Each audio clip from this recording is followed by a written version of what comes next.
Yes! Alrighty! What's up, everybody? It is I, your tribal god of extreme, and one sexy Met fan, and one happy Met fan, too. It is I, Peter Joseph, here for another video, right here, on this Saturday afternoon, October the 5th, 2024, and you, yes you, are watching right here on the main channel, Killer of Demons 669. And as always, thank you for watching. Make sure you like the video, hit that subscribe button down there in the description box below. And subscribe to my other channels as well. They're down there too. And you can leave a comment on this video or any one of my past videos or the future coming videos. But don't leave stupid comments. You're going to get automatically blocked. And if you don't like that, well, can't do anything about it, but you're going to cry like a little bitch. So, too bad for you. So, if you don't like it, too fucking bad. But for everybody else, you can't do that. But don't leave stupid comments, because bye-bye, so long, farewell to you. And that's that. And also, follow me on social media, Facebook, Twitter, and Instagram. Share the video all over the internet. Most importantly, tap and slap that bell. Turn on all notifications so you don't miss the next video, because if you miss anything, you really need to get slapped in the fucking face. Because you, yes you, you're SOL. And you know what that means. If you don't know what it means, you're gonna get another slap in the face until you actually look it up. And that's all I gotta say about that. So, like, share, subscribe, leave a comment if you wish. Don't leave stupid comments and all that other shit, like I said. And if you don't like it, get out of here. Simple as that. But you can't do a simple thing like that and then move on with your life, then you have problems. I don't even think a doctor or a psychiatrist can help you. Or even Jesus Christ the Lord. You know. Nobody's gonna help you with your super obsession over me and other people.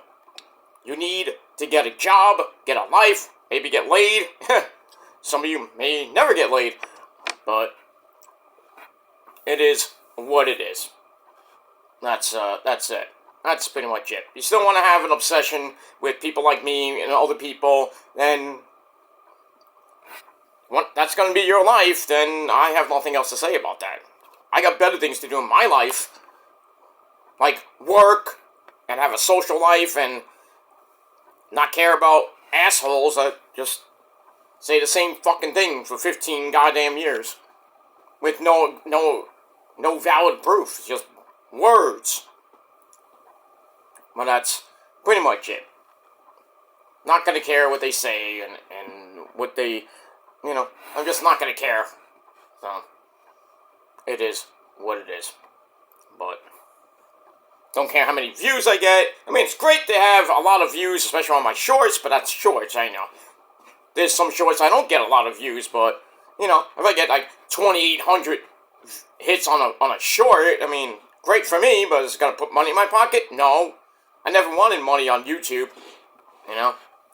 Never wanted to have, like, a lot of views. I mean, it's great and all, but I'm just here having fun. So if I get 2,800 views and I boast about it, I'm like, because I did my job. So, more than you would ever get, but I digress. But, I mean, it is what it is.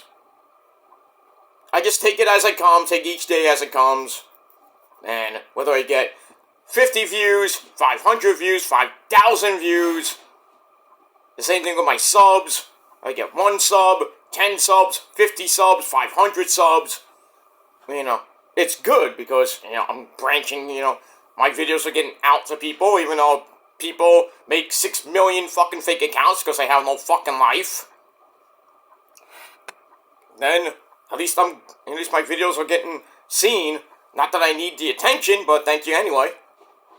But it is what it is. But like I said, I'm just here to have fun, and I don't really give 2 fucks about what people say about me. But, because most of the stuff that's been said about me is pretty much BS.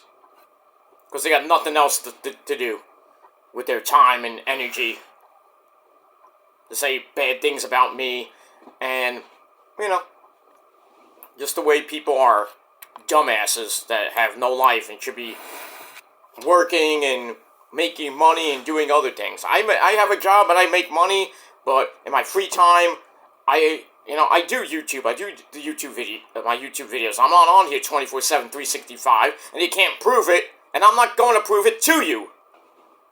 Hey, show your watch hours. How about you go fuck yourself? How about you get a job and get a fucking life? Don't worry about what I do on a daily basis. Okay? I don't need to prove myself to schmucks that live in different states and different countries and anything else. I don't need to prove myself. And I'm not going to. So, if you don't like me, well, that's too fucking bad. But you're still gonna watch me. You know why? Because you got nothing else left to do. And you love me, but I don't love you. So, keep talking. I'm not listening. And that's pretty much it. Anyway, moving on. And you can clip that. I don't give a shit. Because that's all you can do is clip. And then twist my words around like you've been doing for 15 fucking years. Can't take a joke. Can't take anything seriously. I don't care if anybody doesn't take me seriously. So I'm gonna still talk about wrestling and whatever the fuck I want to talk about. Until I feel like not talking about it no more. Whether it be 10 years from now, 15 years from now, in my 60s and 70s, I'll still talk about it. There are people that are older than me that talk about wrestling. And anything else. Do they, Jeff the Iceman is, he's a little bit older than me, but, doesn't do YouTube videos that much anymore, but, at least he still has a life. Big ups to Jeff the Iceman, but still. And there's a few people that are older, like I said, they're older than me, talking about wrestling. I mean, you see Vince Russo, he's a little bit older than me, talk about wrestling on YouTube and other websites. Bill Apter is, he rarely does videos on OneWrestling.com. You'll see him every once in a while. Got nothing bad to say about Bill Apter, Uncle Bill, but I respect the guy. I respect OneWrestling.com and all the people that used to be on there, like my good buddy Andre Corbio used to be on there, Big Ray used to be on there, and the late great Bill Schuyler, a guy I admired until he sadly passed away years ago. Still miss him, because he'd like to talk about the old school days of professional wrestling. And I like that. But, sadly he's not with us anymore. But, we still got Bill Apter right now, and once in a while, once in a blue moon, he'll do a video about the old days of professional wrestling. Still does his interviews here and there, but not so much. Because I don't know how old Bill Apter is, but I think he's around 70, 80 years old. But still, he kicks ass. And I admire that. But,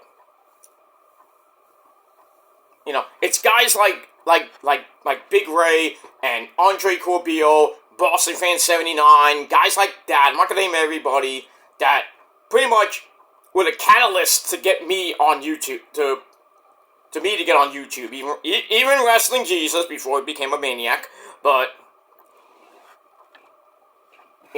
I grew up with those type of people, with Monoxide and, with the COH crew, grew up on them. Heel Steven, I'm still good friend. We don't talk much, but he still has a great show. Wrestling Savior, Shane. We don't talk much that much anymore, but there's a lot of people that I grew up with that don't do YouTube that much anymore, or just don't want to do YouTube anymore. I understand that, but like I said, I do this for me. If I get a lot of subs and I meet some new people, like my good buddy Will Rally Sport Rally, great guy from the UK. And yes, I do have some good friends from the UK, but there's some that dump of a country that just fucking suck. But that's another story for another time. But,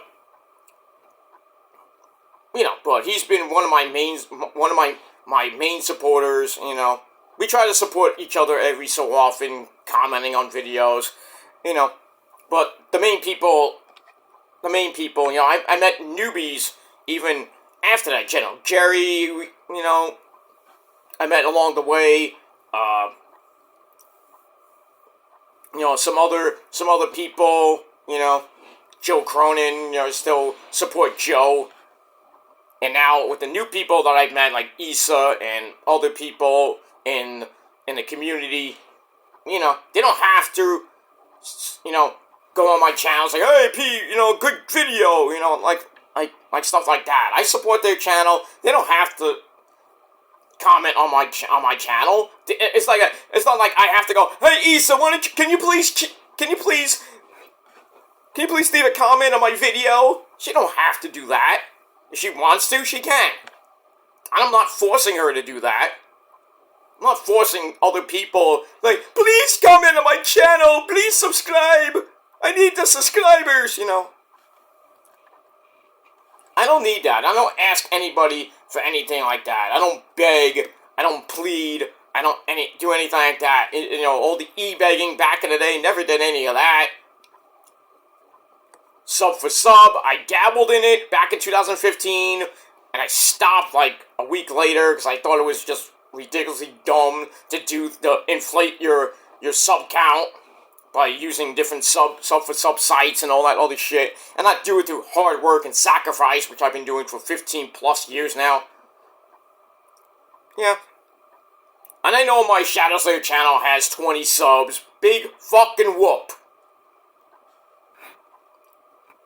I mean, it is what it is. Like, once in a blue moon, I'll get a sub here and there, whether it be a new sub or, you know, some fake-ass fuck bitch from a different community comes in and is like, hey, I'll sub to you.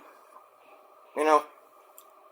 I really don't care, but thank you for the free sub anyway, and thank you for the free view if you do watch my video. But that's that.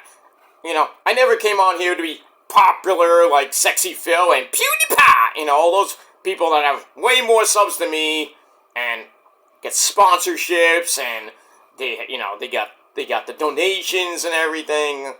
I really don't care about, you know, if I went back to doing live videos and getting donations and everything.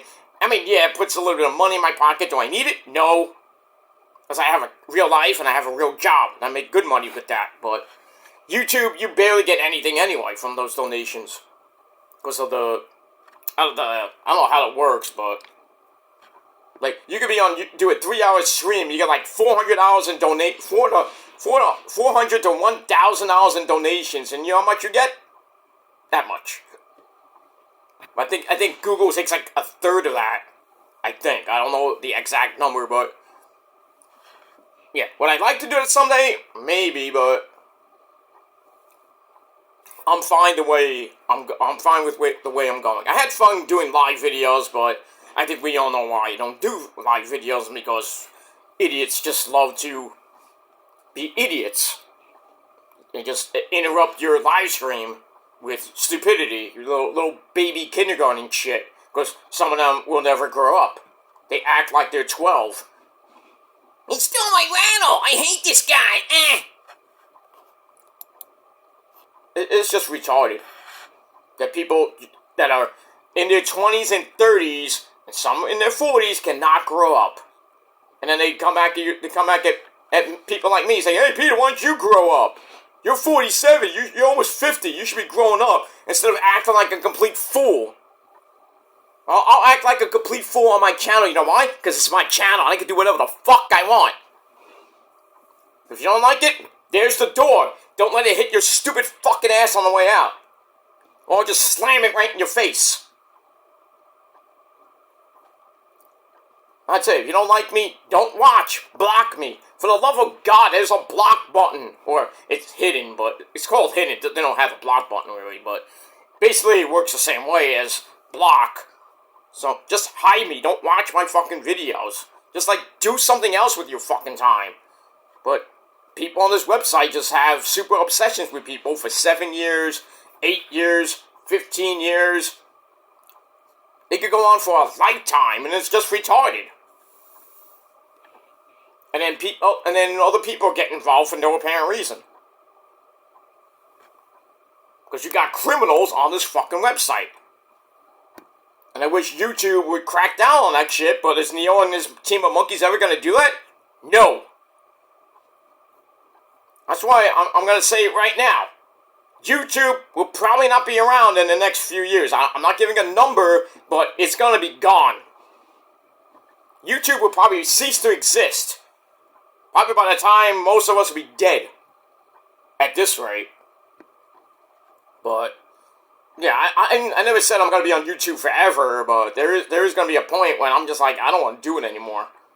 I don't want to do videos. I want to, spend the rest of my life on a beach somewhere, with a nice cold one, like this maybe, but sitting on a beach, enjoying my retirement, watching whatever, watching the sun come up, watching the sun go down, just enjoying life. And if you can't enjoy life, then I don't know what else to say. But that's that. Alright, enough about that. Ladies and gentlemen, I know half that's gonna get clipped. I don't give a fuck. But in your comments, hey, Peter's still talking about us again, indirectly. Right. How can I talk about you indirectly if I'm not actually talking about you? Dumbass! See, that's why these people that do that shit, they think that they're trying to trigger me and everything, and other people. But when I say other people, it doesn't mean you specifically. It means other people. When I put up my poems in the last week or so, and I put my demons who are still obsessed, it's fiction. It's fiction, you fucking marks. The demons that are obsessed with me are demons in my body. They're not demons on YouTube and social media and all this other shit. That's why they call it fiction. Learn it sometime. What I write is basically coming off the top of my dome. And the experiences I've gone through in my life. Not particularly on social media. Just how I feel. And people like my stuff, my writing. They love it. I might do something with it later on. I don't know, but with that part, but, with I do write some metal reviews now, and I've gotten some great responses out of that. So, I do a good job at what I do. I'm very knowledgeable in music, very knowledgeable in wrestling and some sports, but not all of it, but, I have brain fogs every once in a while. Everybody brings up the Ring of Honor trivia contest. I lost. I got to the finals and lost, but still.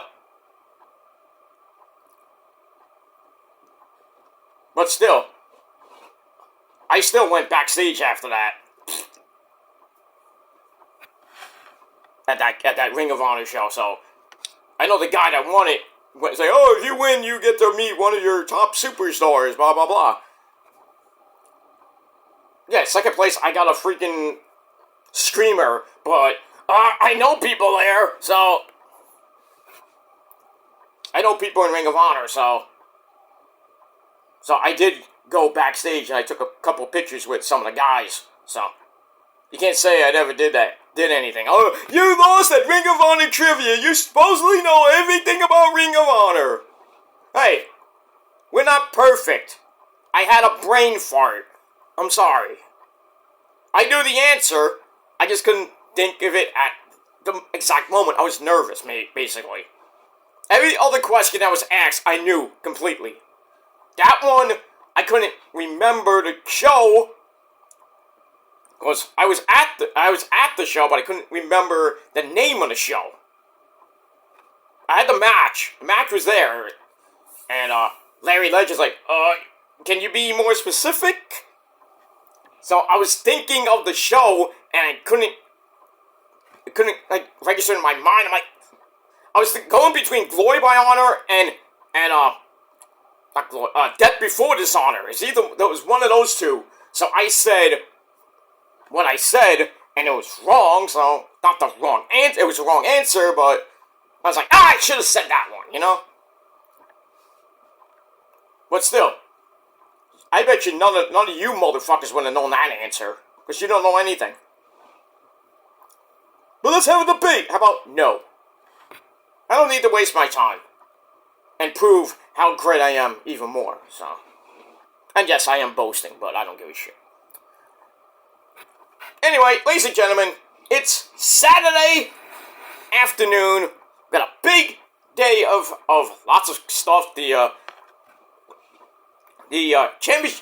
American League Division Series is going on right now between I believe it's Cleveland and Detroit. Just started game one.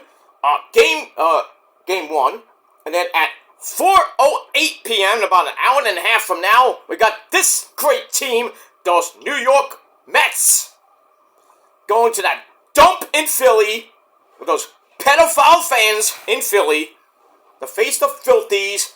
Kodai Senga, the man who throws that ghost football, going to be pitching today. Not going to be pitching much, so I don't know who comes after him. It's going to be Peterson, or it's going to be somebody, but I think they're taking on Zach Wheeler today, and a lot of people are like, oh, Zach Wheeler, you know, the Mets can't hit him. Oh, we beat him, by the way. Just saying. Aaron Nola, I think, is going game 2 or possibly game 3. As far as the Mets rotation goes, I think we got Severino tomorrow. Sean Manaea, the so-called fake, well, not the fake, but so-called tribal chief. I think he's going game 3, and then we'll see for probably Quintana for game 4 on full rest, but we'll see what happens with that. And then later tonight, the Padres and the Dodgers on TBS. I think the Padres game is tonight on, I don't know what channel it's on. I think it's on FS1 maybe. I know the Skankies and the Royals are going to be on TBS tonight at 6:30. So if you want to watch that, Yankee fans, you go do that. I hope you lose, but we'll see what happens with that. But we move on. But lots of stuff tonight. And in between that, we got Bad Blood. And not that crappy song by Miss Taylor Swift. Well, we got Bad Blood tonight. It's going to be an epic fucking card starting at 6 p.m. So we're about 3 hours, a little under 3 hours away. A little over 3 hours away, I should say. Still got 6 o'clock. So that means the final hour will be going head-to-head with Collision. So we got that. And then don't forget, ladies and gentlemen, Tuesday night, Title Tuesday, AEW against NXT for the first time this year. But it's on a Tuesday. And we'll see what happens with that. NXT will be in St. Louis, Missouri with Randy Orton and his voice. He's going to be appearing.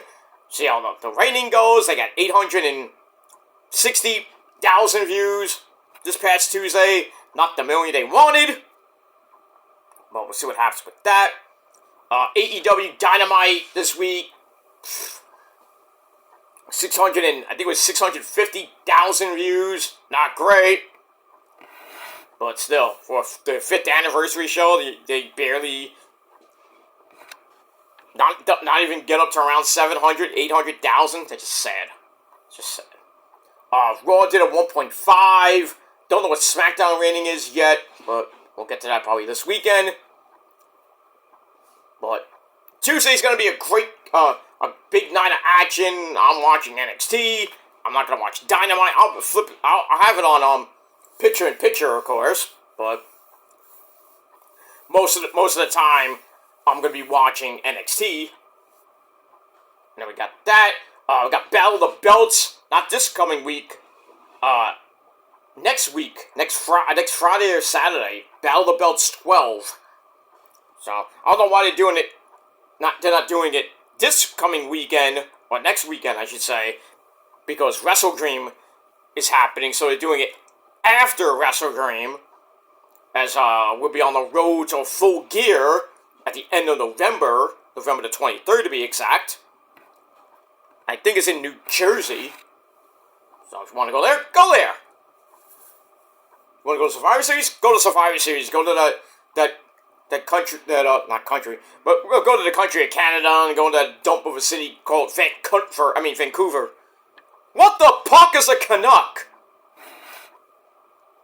So all you Canuckle heads can have fun at Survivor Series. And then after that, we got the final pay-per-views of the year for NXT. We got Deadline. I don't know what the actual date of it is. It's in December. We don't know. And then I think December the 28th, I believe. Yeah, December the 28th is the final pay-per-view for AEW World's End 2. And also we got Final Battle coming in December. Where? Knowing Tony Khan, the so-called great man he is going to have it in Garland, Texas again, when he could have it in the Hammerstein Ballroom. It's right there. There is no wrestling in the Hammerstein. Hasn't been for a while. Come on, Tony Khan. You know you want to do it.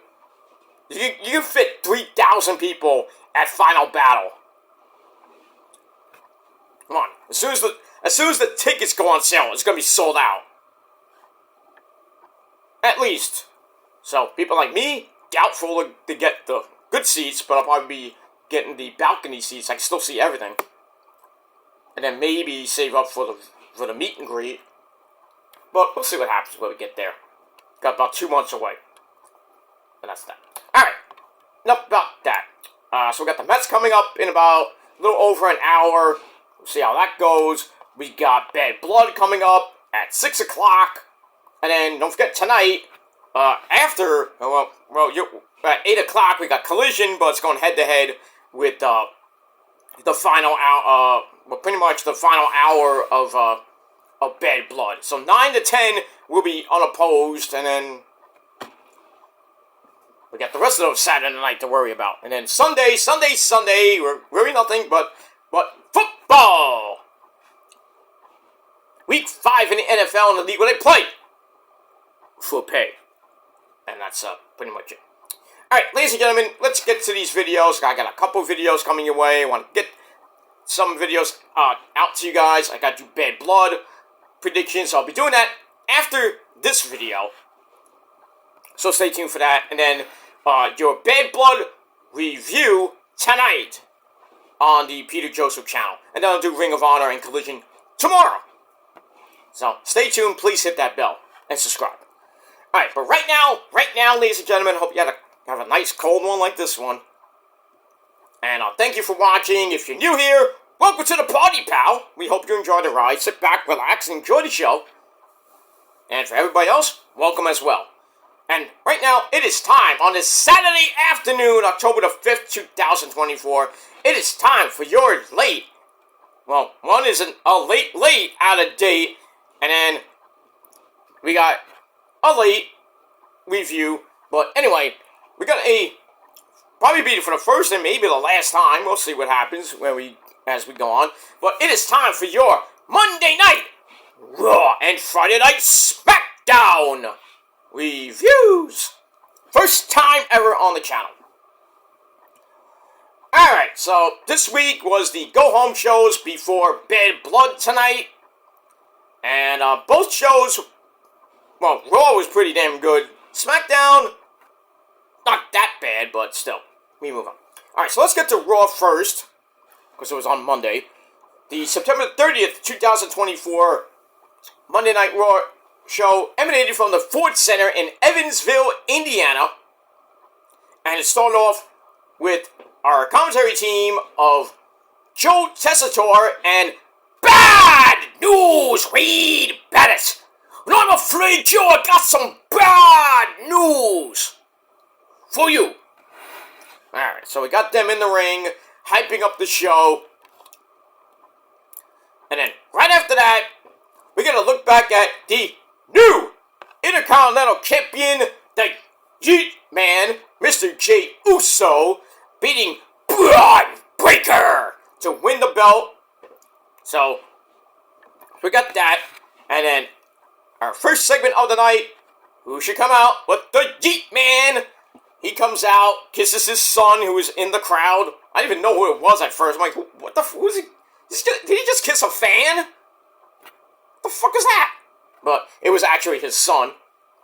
So Jey Uso comes out, Yeet Man, comes to the ring with his son helping the Yeet chants.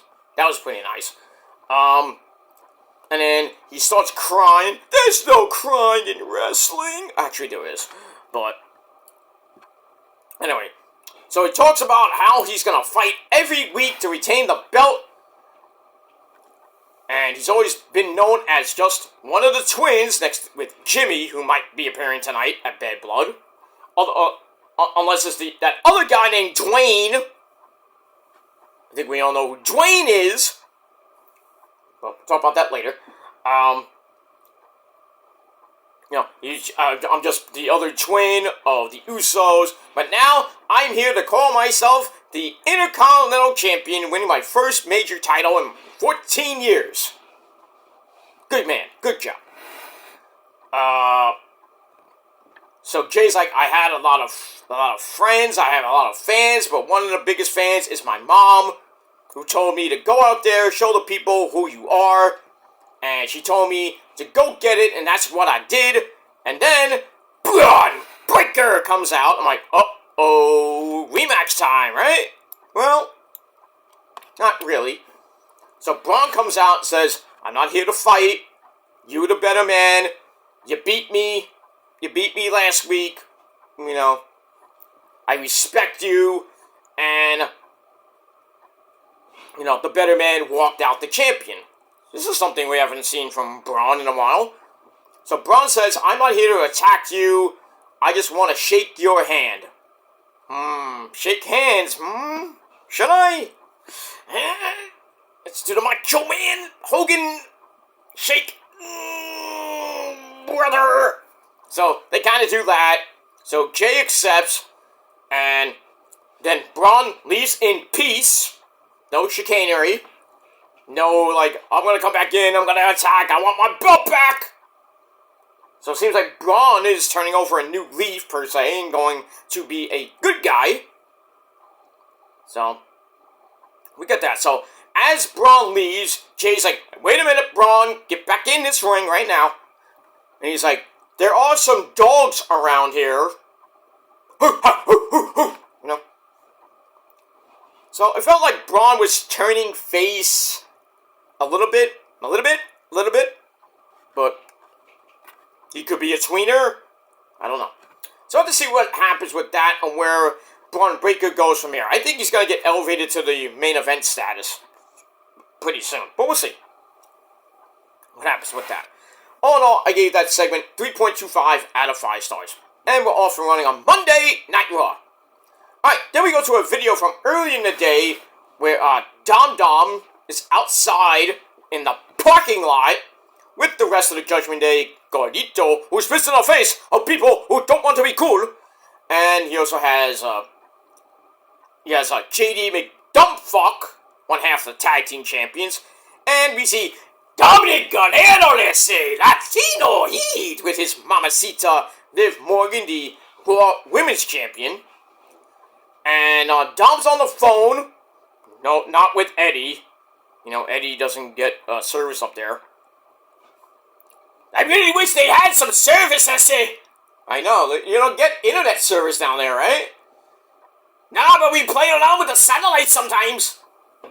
Well, why can't you get internet service? I mean, can you ask God to get you some fucking internet service, I say, Yeah, I miss my telenovelas, I say, pero, Johnny wants to watch the telenovelas and can't even watch it because we have no TV. What the hell are we doing here, I say? Well, just having fun. You're having fun, no diseases, no shit like that. You have fun, you go to concerts in that concert hall in the sky, and then you hang out with other people, that guy right there, Mike Awesome. Mike, get over here. Mike, come here. Mike, get over here. Mike, come here. Alright, what do you want? You know Eddie Guerrero. Oh, Eddie, how you doing, Eddie? I love your career. Yeah, Eddie, Mike Awesome. Hey, what's going on, S.A.? You guys talk, talk about yourselves. Right? Just don't powerbomb him through a freaking table, Mike. I mean, come on. He's a legend, like you are. I won't put him down through a table, unless he pisses me off. But, nah, he won't piss you off. Anyway, so, yeah. Yeah, Mike, you go tell, who about, you know what. What do you mean, you know what? Oh, that, right. Okay, I'll go tell him. You have a great show, Mr. Joseph. Because you kick ass. I know, Mike. I know. Eddie, you have fun with China, and we'll talk again, S.A. Beto, okay? Oh, yeah, get that Latino heat to her, S.A. Beto. Good stuff. Good stuff. And you don't like my impressions? Fuck you. Because I'd like to see you do it. But you can't, because you're not better than me, and you never will. But anyway, alright, so we have Finn Balor talking to Dom Dom. About still got some travel issues. And Dom's like, I don't know where he is. He's got problems. So we hear Finn Balor tell Dominic that it's all taken care of, and he'll see them soon. I thought it was gonna be a bad blood, but Anyway, so Dom tells the rest of the team that Finn is just stuck somewhere, but he's on his way. Meaning that Finn is in the back somewhere. Finn is taking a big dump somewhere, I don't know. So, but we'll see Finn in a little bit. That's us. Alright, so I give that 2.5 out of 5 stars. Alright, then we go back to the arena with our first official match of the evening. This came about last week when Xavier Woods was getting all pissy at Labor Studio, booyaka booyaka. And then Ray's like, talking to Xavier, and then Xavier's like, well, you think I'm not main event material? You think I can't win a title? A major title? Well, how about if I face you? A former champion, meaning you could have fought Kofi, but that's later. Anyway, pretty decent match, 7.5 minutes. They go back and forth. We're getting to the end, and Ray sends Xavier outside and hits a beautiful Asai moonsault. Get back in, goes to a 619 and missed. So Ray tries a reverse suplex, but then Xavier Woods, whoops, I took the mask off by accident, and then he rolls him up 1, 2, 3 to cheat the win. A win is a win. So Xavier gets the win, and then after the match, Ray puts his mask back on. He's like, Really? And Xavier's like, I'm sorry. I didn't mean to do it. You do what you gotta do to win, so I don't blame Xavier for taking off the mask. You do what you gotta do to get the win, even if it's for chicanery. But still, decent match. 2.5 out of 5 stars, and that's it. Alright, then we go to the back. We had Sonya Deville and Shayna Baszler, 2/3 of Pure Fusion Collection, or the ghetto version of KFC. Better crappy chicken. Maybe it's jerk chicken. I don't know. Anyway, they interrupt Laila Valkyria, the lassie bitch from Ireland, who doesn't have Natalia or Zelina Vega with her, so she's basically alone. Shayna says, I will be with Sonya instead, but then Shayna will only bite on Sonya's orders. Okay. So we got, I think Zoe Stark will take on Lyra in a little bit in women's actions. We'll see what happens with that. So 2.25 out of 5 stars for that. Alright, there we go. Further in the back where we have Kofi Kingston! He comes up to Xavier Woods. He's like, the fuck was that about? With Ray, what the fuck, man? He's like, did you just do that on purpose? And Woods is like, of course I wouldn't do something so stupid like that. What do you want? What do you think, I'm an idiot? He's like, oh, you're yelling at me, but, I mean, you should be thanking me because I beat this guy. So, Kofi, being a dumb fuck doesn't even congratulate the guy, but says that Jey Uso gave him, as in Kofi, an Intercontinental title shot. So Woods says, oh, of course you're going to go up the mountain again. You're going to climb that mountain again, and you're going to win another title. And then Kofi's like, well, yeah, you know, Xavier, you should have got the shot. So Woods like, you think? It's like, I'd love to be ringside with you later on in the night to help cancel out American Made, because he's facing Chad Gable.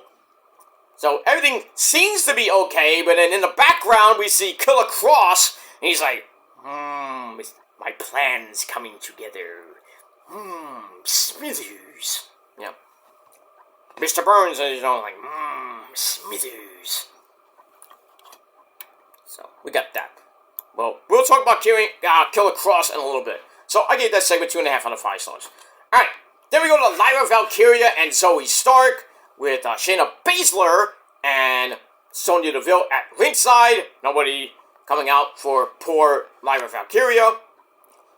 And there was an okay match. Lyra with some, high-flying moves. Getting insecure for a near fall.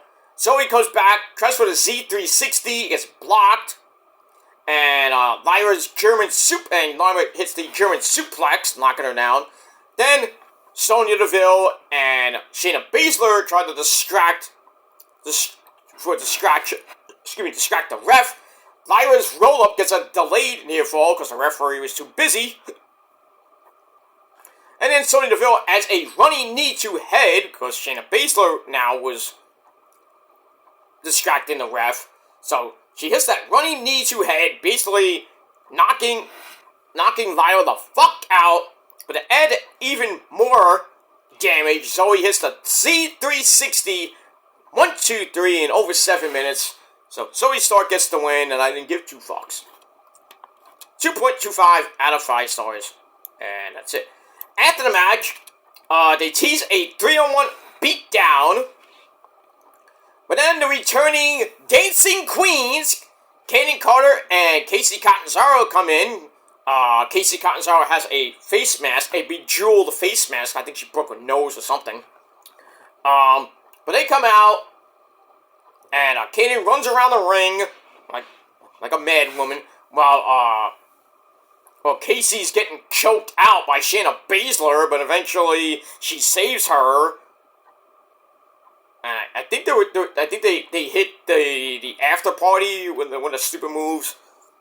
So that was that. So it looks like we're gonna get a 6-woman tag team match next week that I don't really give 2 fucks about. So we get that. But we get more with the Dancing Queens in just a minute. Alright, after that, we get a video for the Battle of the Beefy Men. Basically, Godzilla vs. Kong, Bronson Reed and Braun Strowman set up like a monster movie. Great work there. But Godzilla vs. Kong in that ring in a last monster standing match coming up at the end of the show. We get that. Alright, there we see Punky Brewster, CM Punk, walking by Adam Pearce and a bunch of security guards. And I know 2 of them. So, great to see them once again. We saw them last week. We saw them this past week. Good stuff. We got that. Alright, so CM Punk is heading to the ring to talk with Drew. And Adam Pearce is telling everybody there's not going to be no physicality. Right. Look at that. Alright, there we go. Further in the back once again, we have the Dancing Queens, I should say. Kaden Carter and Casey Catanzaro, they get into an argument with the Witches of WWE, Alba Fire, and Isla Dawn, both looking amazingly hot. And they basically, tower over these 2 ladies who are, 5 feet, 1. I'm bigger than them, in more ways than one. So, maybe we get a tag team match with them. I don't know what's going on. And that's that. We move on. 2.25 out of 5 stars for that. Alright, then the Hell in a Cell, which is above the ring, is being lowered. Adam Pearce is in the cage with security. talks about how he prides himself on delivering promised matches. So he says there was not going to be any physicality inside the cell, but there will, however, be a chance for both men to say their final words to each other. So he brings out Punky Brewster, CM Punk, and Drew McIntyre comes out in a black suit like he's going to a funeral for Punky, most likely. Alright, so I take the time getting in the cell. Alright, so Pierce is like, alright, say what you gotta say and let's get it over with. So Punk's like, I got nothing to say to you! And then Drew gets to the mic and says, oh, I guess I go first because I'm better than you. And you know it. So Drew points out that he's wearing black out of respect for AJ Lee, Punk's wife. You know, that Aish. You know, he says, after Saturday, AJ is going to have to take care of Punk because he's going to be in the hospital, he's going to be bedridden, his career is done. And we'll probably most likely leave him after that. Hey, you know, AJ, you can just call me up and come over here, you know, I'm waiting, as always. But anyway, he's like, I'm wearing a tuxedo because it's going to be a celebration after you're gone for good, Punky, after Saturday, and I've been telling the fans the truth for 10 months now, almost a year, but they still chant your name. And they chant the name, of course. He says, after all these months, Punk has taught Drew how to hate, and the hatred will die at Bad Blood. And then Punk gets on the mic, says people have called him a lot of things over the course of his career, including the voice of the voiceless, but right now, I'm speechless because I can't speak to a piece of shit like you, Drew. And so he's like, I've been living in a hotel for a month. That's sad for AJ. You know, AJ's kind of lonely at home with nobody there. She needs some companionship. She needs a real man. I'll show her what a real man is. I would tap that ace, if you know what I mean. Moving on. So it's like, I've been living in a hotel for a month because I don't want to see my wife. I don't want my wife to see what I become and what I could become, like a madman psychopath. He's like, Drew, you need to remember that you prayed for all of this, and it happened. But he says, at Bad Blood, I'm gonna pray to myself, okay, and that's it. So, very intense promo, no physicality, and then pretty much both of them leave the cell, that's it. But when they get inside that cell tonight, it is going to be barbaric. We're gonna have a lot of blood. I mean, both men are going to be bleeding like stuffed fucking pigs. And we're going to see what happens with that. I hope Drew wins, I really do. But, I mean, everybody's picking Punk, but I'm going to go with Drew. Because I think there's a guy named Ethan Page that might have something to say to Punky Brewster about what happened on Tuesday night when basically Punk cost Ethan Page his NXT World Heavyweight title. So, Ethan Page, you know, he has a gripe, and I think he's going to come out tonight and kick Punk's ass. But then again, maybe not. We'll see what happens with that. Alright, moving on. So I gave that 3.5 out of 5 stars. Alright, then we go to the back with Braun Strowman. He's all ready for Big Bronson Reed. And then The Miz interrupts. But before you can get anywhere, we get the returning R-Fool. You know, Ron Killings, R-Fool, R-False, R-Truth, whatever you want to call him. He interrupts. And then Braun's like, hey, you're back! Who are you again? What's your name? Ah! You know, what do you do here? So anyway, Truth's not sure what Strowman's talking about, but Strowman says, I gotta get ready for my match. You guys talk. So Truth's not sure why he didn't tell Miz that he's back, but he's gotten a match with A-Op, meaning the Authors of Pain. So Miz is like, ah, fuck!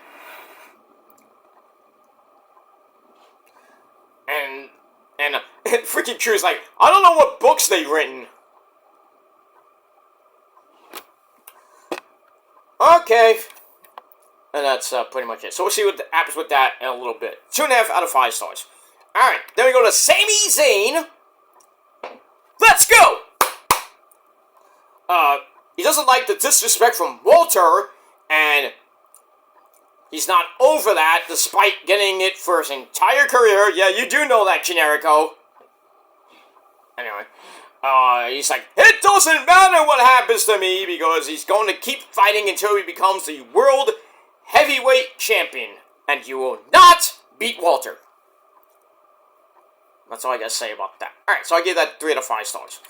Alright, then we go to, the LWO of Joaquin Wild and Raul Mendoza, without, Selena Vega there, or anybody. They take on, I think it was Dom Dom? Ooh, I forgot who was they taking on, it was JD McDumbfuck and I think Carlito. But, it didn't really matter. Any member of the Judgment Day, basically.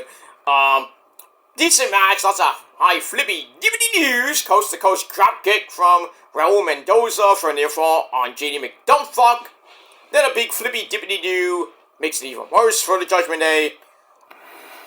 And then Liv Morgan offers a distraction. Probably showed her tatas and everything. There's nothing wrong with that. Liv Morgan offers a distraction, and then out of nowhere, Fiend Balor comes out, or comes from, I don't know where he came from, probably underneath the ring, with a cheap shot to Raul Mendoza, and then JD McDumbfuck hits the Devlin side. Devlin side, every single one of us, the Devlin side. Love that song. 1, 2, 3, the Judgment Day get the win in 7 minutes. Almost 7-11. You can have it if you want it at a 7-Eleven. Undetended cheese. Something like that. That stupid commercial that we always see once in a while. But in any case, there you go. So yeah, Judgment Day gets the win. Didn't give a fuck. 2.5 out of 5 stars. And then we go to commercial. We come back. Judgment Day still in the ring. Fiend Balor gets on the mic. Promises to prove to Poppy Priest that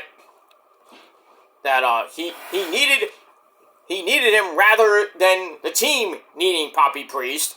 And then Liv Morgan promises to prove that she's a home-wrecking, man-stealing, greatest champion of all time. Putting a little bit too much on yourself there, Liv. But anyway. And then we hear the music of Rhea Ripley. Mommy! She comes out. My brutality! She comes out, interrupts, brings out the shark cage for added effect. Dom, you know about that. Prison changes a man. Yeah, it does. Anyway, she said the reality is Dom is scared of those bars, so he's going to be terrified. And then, out of nowhere, Poppy Priest comes from behind and jumps the Judgment Day. And then Rhea Ripley with another wicked headbutt on Liv Morgan, knocking her the fuck out. Then she grabs Dom and sends him into the cage. Is trying to lock it, but then Liv comes back and stops it. And then Rhea starts throwing her shoe at her. Who throws a shoe? Honestly. And Poppy Priest gets beaten up, basically 3, almost 4-on-1. And then Fiend Balor hits a sling blade, goes up top, hits the coup de grace, and once again, Judgment Day leaves the Terror Twins laying. Damn. But I think it's going to be a reversal of fortune tonight. But we'll see what happens with that. Moving on. Alright, so I gave that part of that segment 3.25 out of 5 stars. Alright, after that, we go to Sheamus Fella! Sheamus Fella talks about how bad it is to get hit in the back of the head with a cricket bat by a man who used to be your friend and used to be called Butch. You're a Butch! You're a Butch! A dumb-headed Butch! Anyway, so it's like Zero Warriors and when your friend used to be called Butch. So, now they're in for a fight. So, this Monday night on Raw, we're gonna have a good old-fashioned Donnybrook match. Meaning a fight. I can't wait for that. So we get that. Alright, 3 out of 5 stars for that. Alright, then we go back to commentary. Joe Tessitore and Wade Barrett pay tribute to the late, great Pete Rose. Complete with WrestleMania 14, 15, and 16 footage. So, simple to the point, but hey, Pete Rose, I believe, is in the Hall of Fame. In the celebrity wing, of course, but, you know. Should have stayed away from Kane 3 years in a row. If you didn't learn the first time, you come back at WrestleMania 15, I'm gonna dress up as the San Diego Chicken, oh, look at me! Oops, boom! And then I think 16 was, when he got inducted into the Hall of Fame, and then Kane's like, well, fuck you! He's like, oh, I don't mean everything I say, I'm gonna pick up a tombstone. What are you gonna do? What are you gonna do? Alright, so we saw that, so great way for, for WWE to remember Pete Rose for those 3 years he was in WWE. And that's pretty much all I gotta say about that. Rest in peace to Pete Rose, a great player. That's that. Alright, then we get a video for the lovely ladies of, well, the Sky Pirates. They're still in damage control, but there is, Dakota Kai is still injured with her leg. Asuka's with her leg, but they're coming back pretty soon, next couple months. So anyway, we got the Sky Pirates of my second and third wife, Kairi Sane, and, the beautiful Io Sky, who sadly lost to Candice LeRae on Speed. So, in the Speed Women's Tournament, so Candice LeRae is your first ever Women's Speed Champion. Whoop-de-doo. Not that Io would have, if Io won that belt, great for her, but still, it's a trinket. A little fucking piece of tin, as Shane Douglas would say. Right, Shane? That piece of trinket? Basically. A piece of tin because of the franchise, you know? I never liked that belt because I just don't like it. And if you don't like it, you can suck my ass! Oh yeah, whoa, calm down. Calm down, Shane. Calm down, just hang out with Francine, you'll be fine. Yeah. Big ups to Francine, by the way. The real Queen of Extreme. You would have thought I would say my ex-girlfriend, Ashley Marie, who I did call the Queen of Extreme. Or any one of my former valets in the XWF, but still. The original Queen of Extreme is and always will be Francine. Just saying. And I did meet Francine way back in the day, but when she was amazingly hot. Not that she's amazingly hot now, but she's a little bit older now. But she's still a cutie patootie. Moving on. So watch her YouTube channel, Ice Up Here, and then follow her on Facebook. Not Facebook, follow on X. That's how I told you to. I'm a good follower of Peter Joseph. He follows you also on X. Well, that's great. Yeah. I still have the shirt, too. Not Francine's shirt, but I have Tommy Dreamer's shirt, which still doesn't fit me. I wanted a Tommy Dreamer shirt, and I asked Tommy for a shirt, and I was like, Tommy, you got anything in medium? He goes, oh, we all ran out. I'm like, shit. It's like, oh my god, it's extra large. I'm like, fuck. So I gotta pay more? He's like, no, you get it. You get it for 20. Got it for 20, and then me and Tommy and Francine took a picture, and even though little Guido Maritano, we all remember Guido, we all remember little Guido, the FBI with Sally Graziano. Where's my pizza, Sally? Ate it! Yeah. He's still around, too, I think. But anyway, yeah.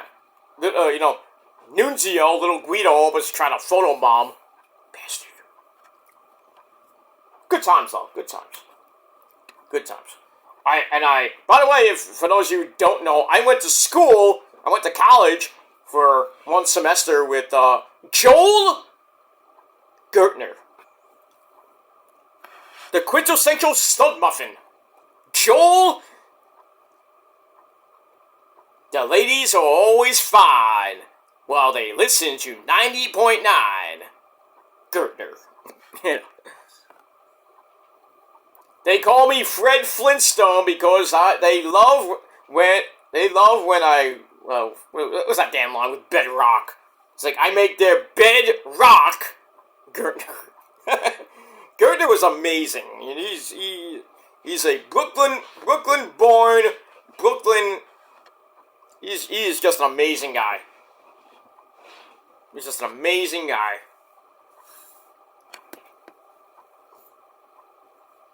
Hey, for a guy that had a couple of matches back in ECW, and, you know, he got some action, you know, in the ring, and I don't know about outside the ring, but he did Motorboat Electra, if you remember that. I have that on tape. Like, you sick fuck, man. Like, to Electra. I think he did it to Dawn Marie as well. I don't know about Beulah or Francine. I don't know. Or like Jasmine St. Clair, you know. I think he tried to get with Janet Jameson once on an episode, but obviously not. That's when Janet Jameson was actually mad fucking hot. When she was starting her porn career. And then, you know, she was hot and then, ugh. Doesn't look as good as she used to. Kind of like Sunny. Remember when Sunny came around? It was old Sunny days for some of us. You know, we all wanted to bang Sunny, and, you know, Sunny banged Dolph Ziggler, banged supposedly Bret Hart, banged Shawn Michaels, and then got with Chris Candido. And then, you know, sadly after Chris Candido passed away, she did all that ridiculously weird shit with, fingering herself on Skype and paying people to Skype with her, and I don't know what she was doing on Skype, probably fingering herself, and I don't know what she was doing there. And then there was like one thing, I think it was at Legends of the Ring, they had like this bed, and she was in basically, I don't know, a nightgown, probably who knows what underneath, and all these pervert guys are trying to, you know, take a picture with her. You know, those hands were probably moving around there. And no, I did not go there. I would have liked to, but, you know, I have standards. But, you know, if it was Io or Kyrie and Asuka, you know, I would have done that. But I would have been respectful, because I'm a respectful kind of guy. But, in any case. Yeah, and I don't want other people like, oh, his hand's going downstairs! You don't touch me like that, no! Buy me sushi first, then we have that. Okay. Then we'll get down to business. But, yeah. Anything after that, but we move on from that. Alright. I just went on a humongous tangent. I don't know where I just ended up. Alright, so we had Io and Kyrie in the back. You know, a little bit Japanese, a little bit English. So we had a Japanglish type promo from the lovely hotties of Damage Control, the Sky Pirates, and they want the women's tag team belts from Bianca and Jade, and I think they will get them. When? Don't know. Probably on an episode of Smackdown or Raw. We'll see. We'll see what happens with that. Alright, after that, we go to Chad Gable, oh, thank you, and American Made, the Creed brothers, Julius and Brutus, along with the beautiful Ivy Nile, at ringside. He takes on Xavier Woods with Kofi Kingston at ringside. It was a good match. Gable actually got busted open. Something you don't see every day. A little cut on his forehead. Not bad, like he was like bleeding like a pig blood. We got like a little cut. Nothing bad. But anyway, but that was that. Sorry, Chad Gable was taking on Kofi Kingston with Xavier Woods at ringside. Pretty good match, and, getting to the end, Kofi hits a dive onto American Made, and then Xavier Woods helps out, taking out Julius, trips Gable, which causes Kingston to kind of miss, Trouble in Paradise, and then Gable grabs the Rolling Chaos Theory finisher on Kofi. 1, 2, 3 in exactly 9.5 minutes. So, he says here, might have done it on purpose, maybe by, well, he says it by accident. So, the wheels keep turning, we don't know when. One of them are gonna turn, I hope it's soon. And that's that.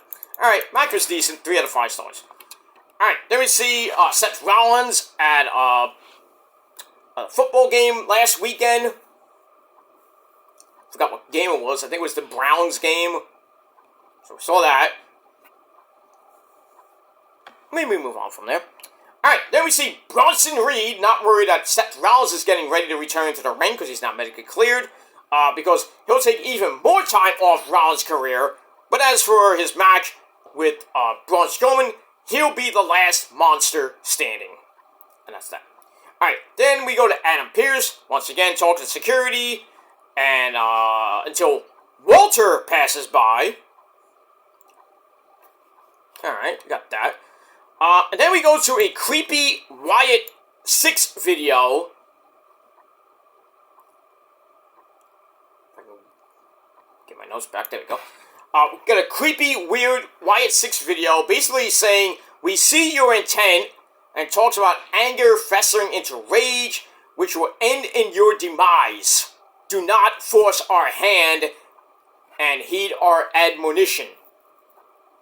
Okay, who's their next target, then?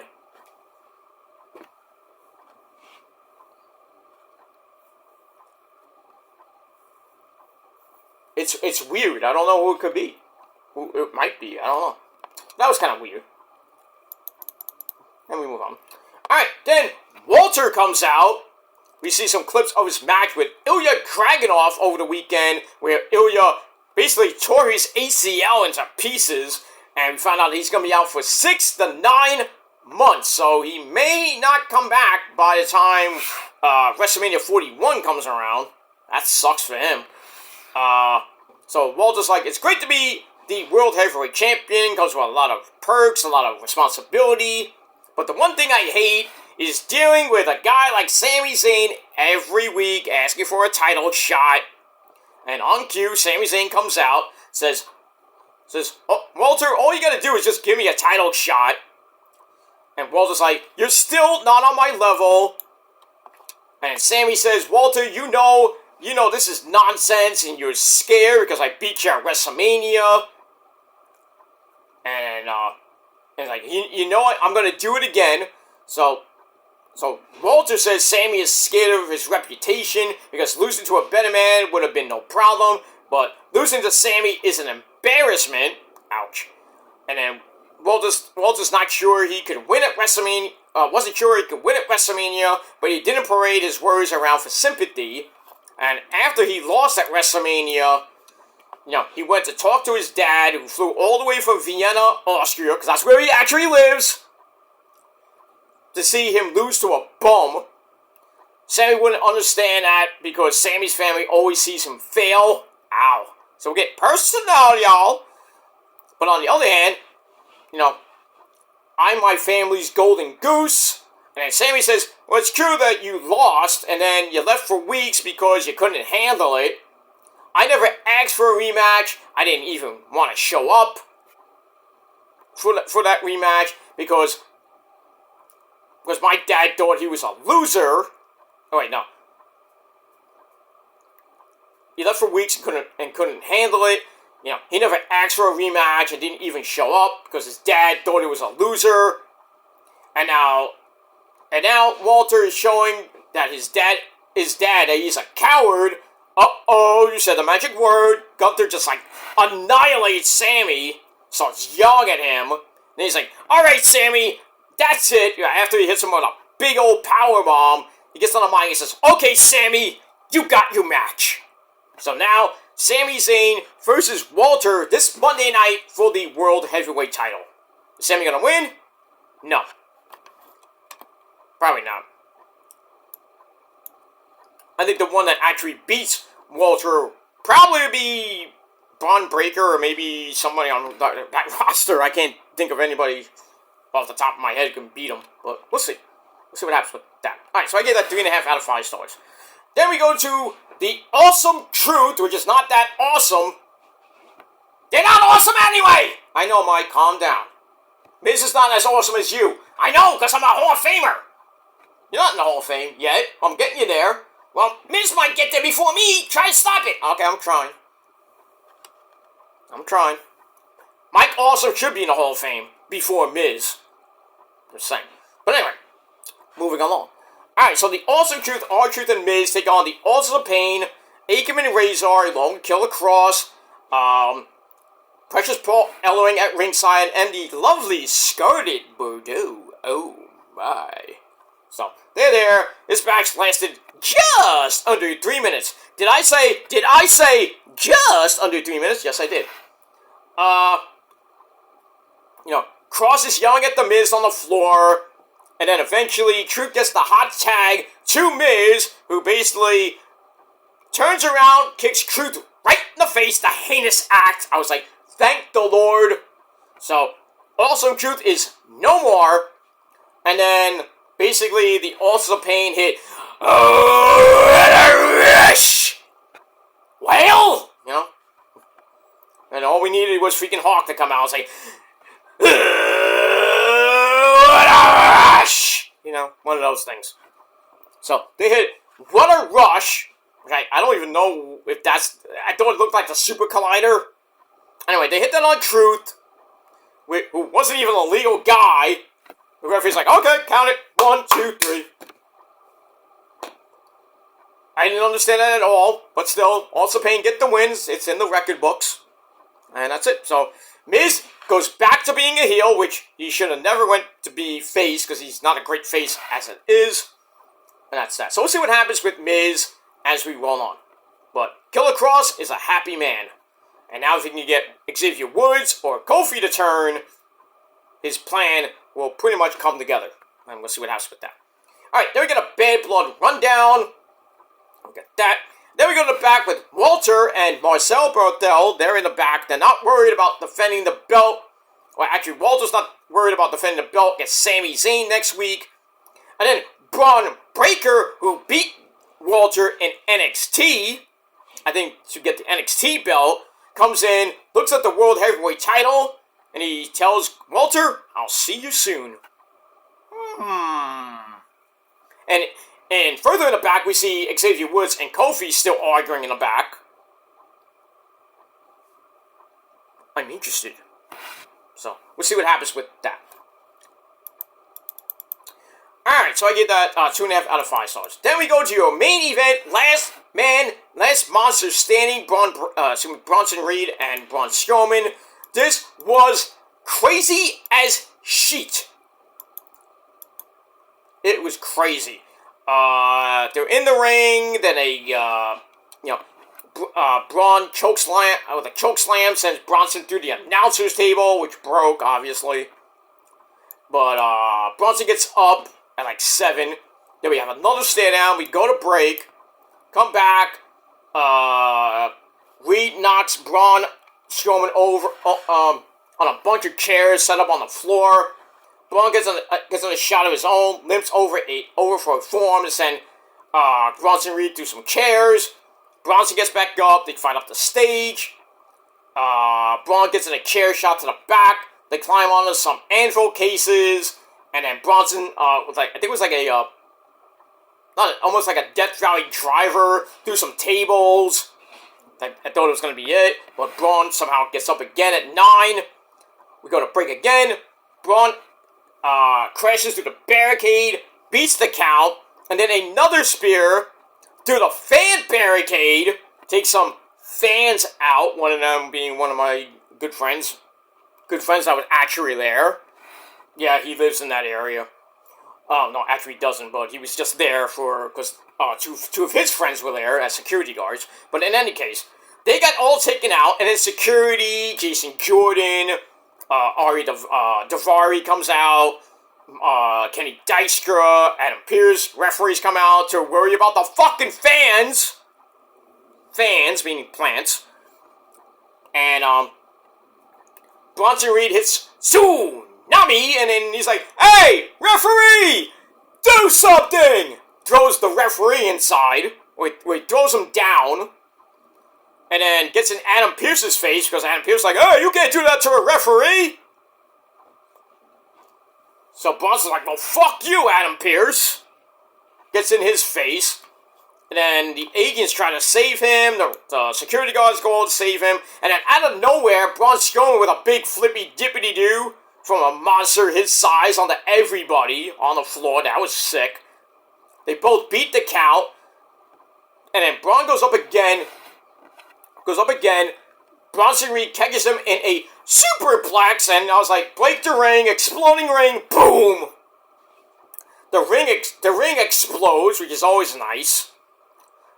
They somehow get up, they're about to get up again, and then out of nowhere, as Bronson Reed was trying to get up using the steps, Seth freaking Rollins returns and hits the stomp on the Bronson Reed on the steps, and then Braun got up like at a 9.5, and he wins the match in over 19 minutes. Match was crazy as shit. 4.5 out of 5 stars. So Braun Strowman is the last monster standing, and we saw Seth Rollins say, now you know what payback feels like. This ain't over between us, big man. So we'll see what happens with that situation going into this coming Monday night. And that's pretty much it. So that's Raw in a nutshell. And I gave Raw a very respectful 8 out of 10 stars. It was very enjoyable. I liked it. And that's that. Alright, ladies and gentlemen, we're going to go to Smackdown in just a little bit as I get my notes all set up. And then we're going to go, after I'm done with this, we're going to go right into the Met game, because the Met game is starting in about a half hour from now. And I'm going to have my sensible lunch, and I'm going to go, after that, I'm going to watch the Met game until about 6, and then get ready for Bad Blood. And then after that, watch a little bit, at 10, I'm going to watch, Collision, have my sensible dinner with the missus, and, we'll see what happens with that. Ultra Strawberry.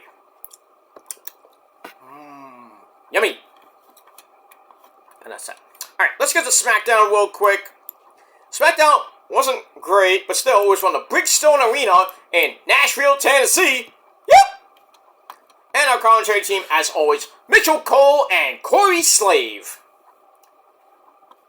Alright, we get that. Alright, so we start off SmackDown with country music artist Hardy, not Jeff Hardy, dude, or Matt Hardy, delete, just Hardy, that schmuck who sings that crappy country music, because country music is satanic. Anyway, so he introduces the returning phenomenal forearm, AJ Styles. How do you box that? Seriously. Phenomenal forearm, AJ Styles. You know AJ was pissed about that. But anyway, AJ Styles. So he comes out, it's like, this is that place where it all started, Nashville, Tennessee, the old TNA days at the bingo hall in Nashville, the asylum, basically. So he goes, I've done some things that the people might not forgive him for over the last few months, but this is still the house that AJ Styles built. And then out of nowhere, Carmelo Hayes, him, he comes out. Not surprised, there are a lot of people wanting to welcome him back. So Melo says there is no need to introduce myself. You know who I am. But my name is Carmelo Hayes. And he's like, I love old timers like you, AJ. And that's it. Alright, we're gonna take a quick break. I'll be right back. I know it's gonna be exciting, but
Alright, ladies and gentlemen, sorry about that. I had to go number 2.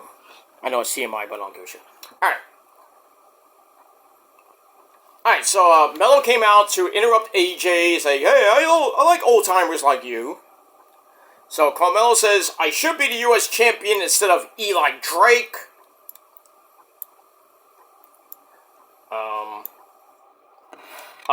And then AJ's like, saying, yeah, that Eli, he's a little bit different. Well, and then Mel's like, well, that doesn't work for me.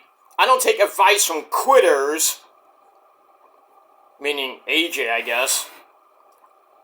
And Styles kind of like, yeah, I did quit against Cody. But, so AJ goes, well, I'm in my gear. You're in your gear. We're in a ring. We have ropes. How about we fight right now? So, everybody's like, yeah, let's do it. Right? Like, we get Paul Stanley coming out soon. Right, Paul? Come in here and say your line. Say it. I didn't mean to sing. I said, say your line. Oh, right. Let's do it. Alright, okay. Thank you. Thank you, Paul Stanley. Get out of here. Yeah. So everybody's like, yeah, let's do the match. And Melo's like, no, I'm good. And then, Eli Drake, the United States champion. Yeah, that's not an insult. That's a fact of life. He comes out, starts mocking Melo before saying Melo should face AJ, and says, Melo, if you win, I'll put in the good words to Nick Aldis about giving you a United States title shot. But either way, I'm gonna hit the streets for some drinks, and that's it. Where did Hardy go? Did he go in the back to eat, some more Titus catering because he's fat, I don't know. But it was still a good segment. 3.25 out of 5 stars, and that's that. Alright, after that, we got a very interesting vignette of a car driving pretty fast, and it seemed like we saw a shot of Detroit, which is the Motor City, so it looks like the Motor City Machine Guns, Alex Shelley and Chris Sabin, are going to be coming to Smackdown pretty soon. I thought they were going to go right to NXT, but obviously it looks like now they're going to be on the main roster and going to be on SmackDown. That's good. Another tag team for this tag team division in SmackDown. So we'll see them probably by the end of the month or before Crown Jewel. We'll see. But a lot of people are saying, "Oh, it's Fastlane." No, unless Fastlane is going to be coming up soon, which I never heard. I didn't hear any news about Fastlane coming up. But it's for the Motor City Machine Gun, so don't even think about Fastlane. But we get that. Alright, after that, we go to Carmelo Hayes and AJ with Eli Drake at ringside. Not really on commentary, but we get that. This really ended really badly. It was a good match to start, but it only lasted like 8.5 minutes. Back and forth they went. AJ tries a moonsault, gets caught with the first 48 for a near fall, before it gets sent to the outside, and then Michael Cole and Corey Graves talk about AJ's time in New Japan Pro Wrestling, former IWGP Heavyweight Champion of the World, and then talk about his TNA run, his X Division titles and stuff like that. That was nice. So that NXT TNA partnership getting a lot of love, showing a lot of history of TNA, which is good. Love it. Alright, Melo sends AJ into the announcer's table. Did not hit Michael Cole. Damn! We come back. Hayes works on a half crab, and then we find out that it looks like AJ possibly sprained his ankle. I think when he flipped off the ropes, he landed and he kind of fell and grabbed his leg, and then Melo flipped over.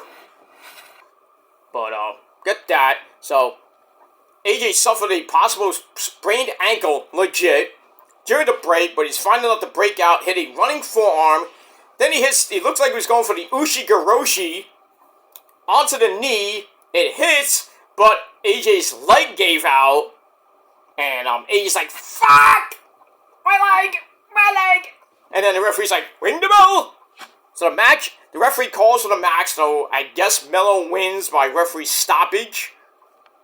I don't think they announced the winner. I could be wrong, but yeah, AJ is legit hurt. A lot of people saying, oh, it's a storyline. He faked his retirement against Cody, and now he's faking his injury. Of course, they have a fake doctor at ringside. Right.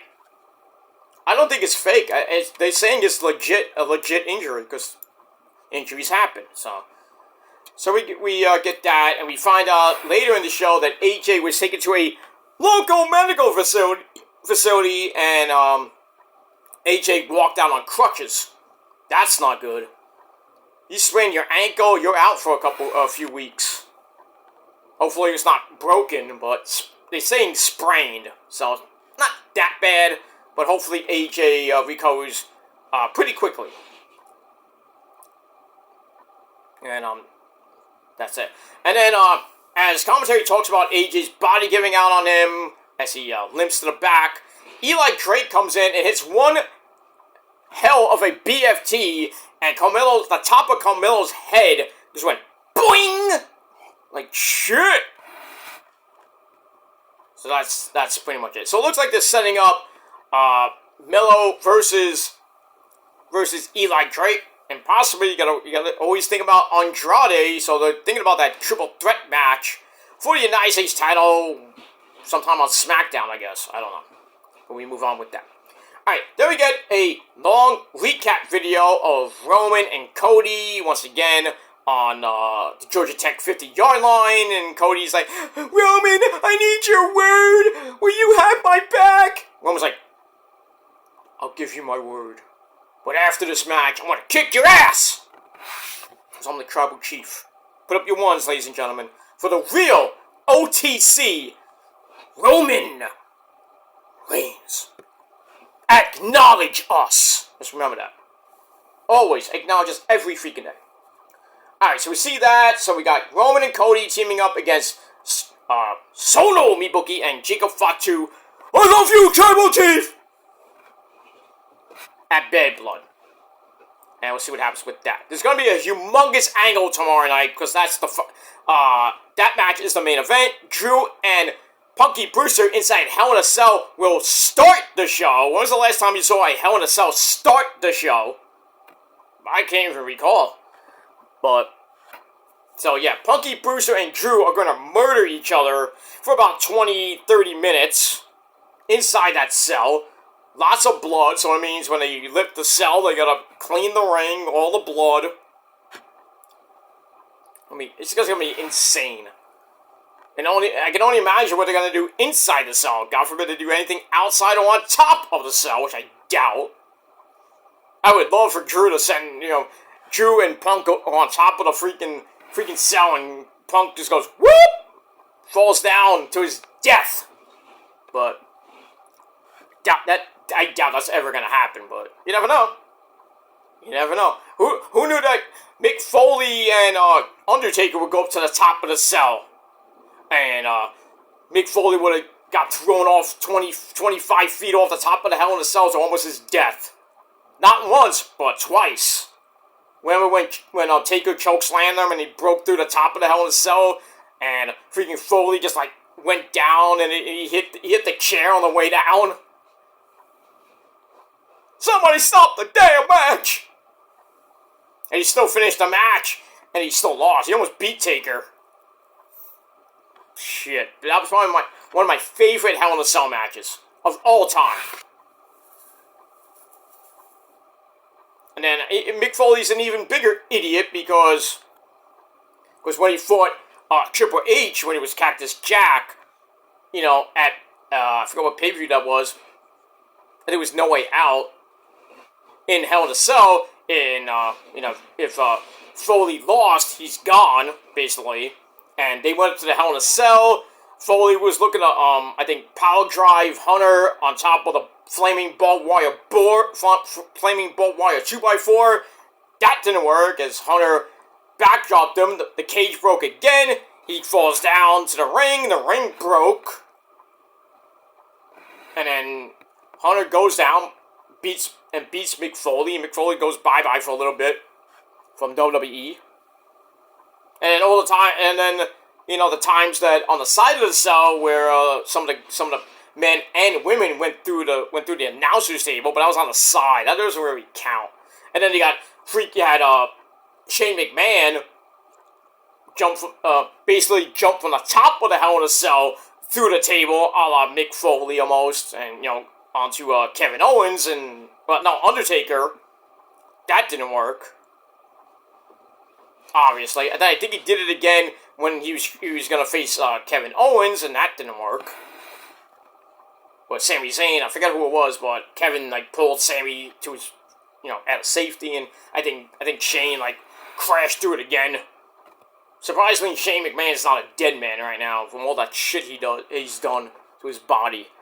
Hey, the guy is gonna probably buy Ring of Honor. Who knows? With Shane and AEW right now. Well, get that. Alright, so we got Roman and Cody taking on Jacob and Solo in the main event at Bad Blood, coming up in a couple hours. Well, we got that. Alright, so that was pretty damn good. Alright, then we have a dumpster match, where the object of the match is to put your opponent in said dumpster and close the lid. So we had Mia Yim taking on Chelsea Green, who had a very interesting gear, where basically she wore a garbage bag as a dress. That's not bad. Anyway, pretty good match.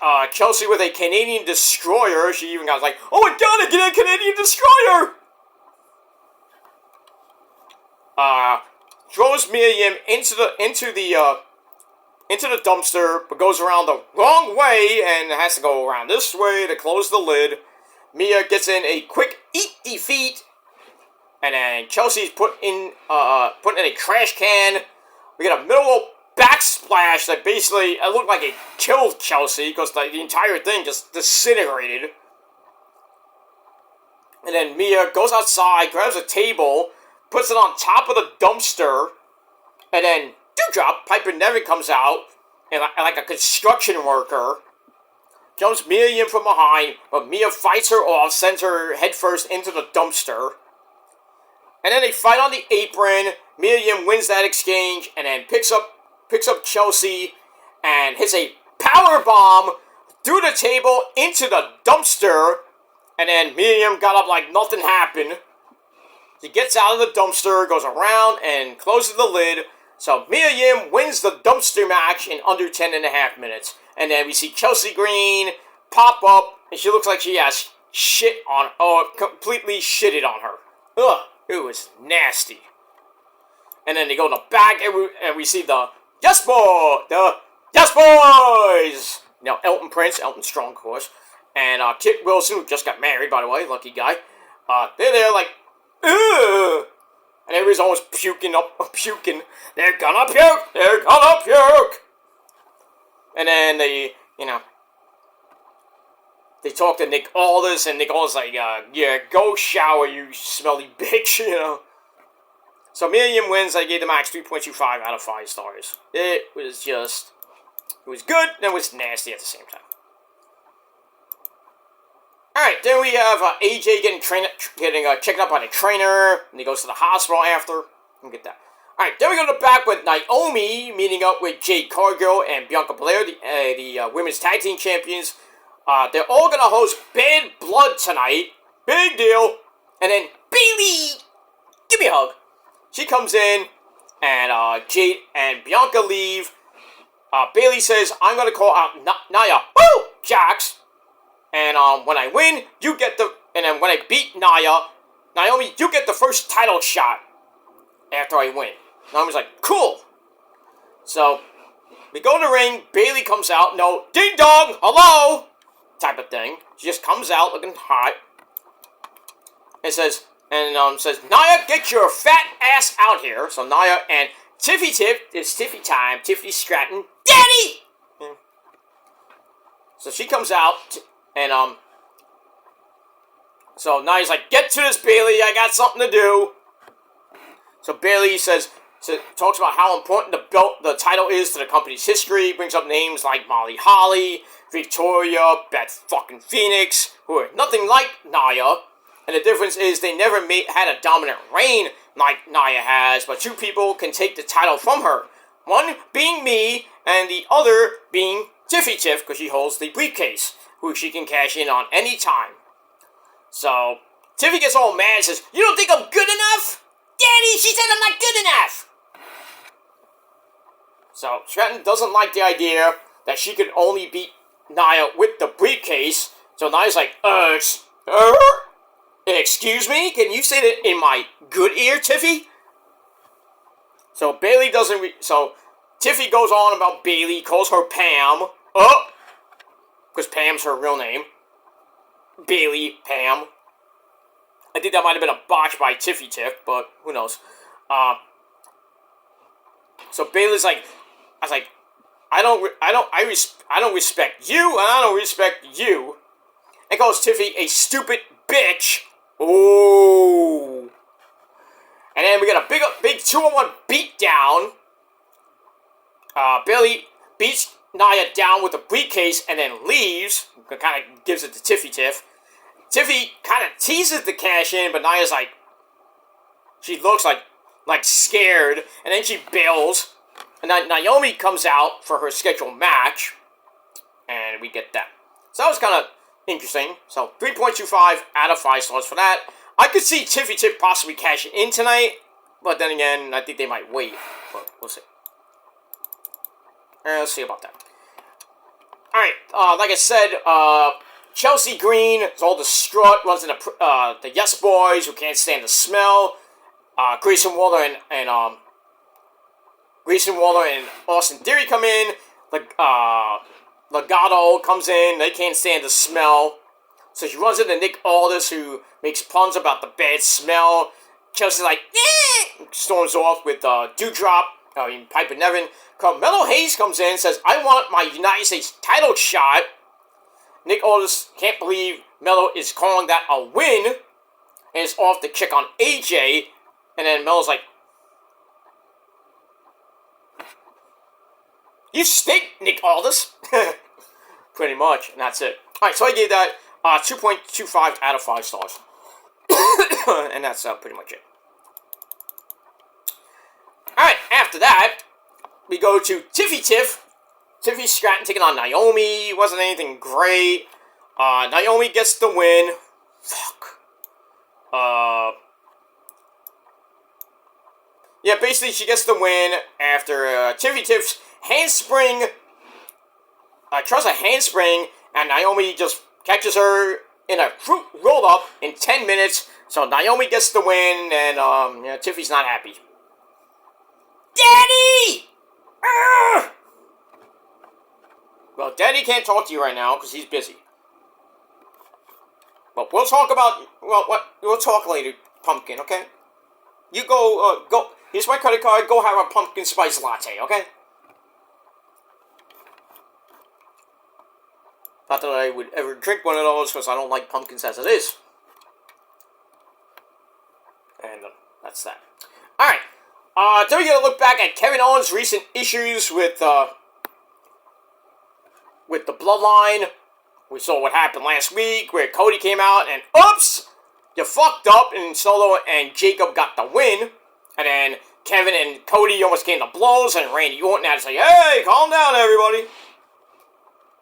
We get that. So then we see the Bloodline making their way to the ring. Jacob Fatu cut one mean hell of a promo. And he's like, everybody needs to respect the Tribal Chief Solo Sikoa. I love you, Solo. I don't love Solo. Sorry, Jacob. I have to be real. There's only one Tribal Chief I respect, and that's Roman.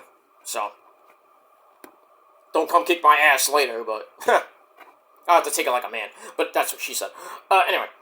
Alright, so we got that. And then Tiffy Tiff runs into Nia Jax in the back, who isn't kind of happy with the tease of the cash-in once again. Nia demands Tiffy vow she will never betray her, which actually Tiffy does. And then Nia is like, okay. Then she looks at the briefcase. Foreshadowing? Possibly. Alright, then we get another Bad Blood rundown. And then we get to the triple threat ladder match for the Smackdown Tag Team titles. We had the Girls of Destiny, Tama Tonga, and Tonga Loa taking on the Street Profits, Angelo Dawkins, and Montez Ford, taking on the Psycho Killer, Tommaso Ciampa, and Johnny Gargano. This was barbaric. It was crazy. Doomsday Blockbuster from the top of the ladder. Crazy. Tama grabs a chair. B-Fab took that away. DIY take the champs out. Montez Ford with the frog splash from the heavens off the ladder through a table at ringside. That was nuts. Tama's powerbomb through the announcer's table for another big crash. They get back in. Ciampa goes up, but Montez Ford springboards onto the same ladder. But then Tonga Loa comes back in, shoves them down, so they crash and burn to the burn. And then Tonga Loa goes up top, takes the titles down, so the Bloodline somehow, someway retain the belts, and I thought they were going to lose them to the Street Profits, but they somehow retain, and that's it. Match itself was great, 3.5 out of 5 stars. And that's it for SmackDown. So SmackDown wasn't that bad, so I gave it a solid 7 out of 10 stars. And Raw, like I said, I gave it 8. And that's pretty much it. Alright, my battery's about to go, guys, so I gotta get out of here and recharge my battery. And that's it. Alright, guys, thanks for watching, and until next time, if you're not down with that, well, I got 3 words for you. Fuck you, man! And that's it. Mets game is about to start, so let's go, Mets! Can't wait for that. So, I'll be back with my Bad Blood review, Bad Blood predictions, then the review later tonight. So, check it out. I'll be on my Shadow Slayer channel coming up in a little bit. And then, right after Bad Blood, probably about maybe 10:30, 11-ish tonight, over on my Peter Joseph channel, your Bad Blood review. And that's it. Alright, guys, I gotta go because my battery's about to die. So, thanks for watching. Until next time, peace!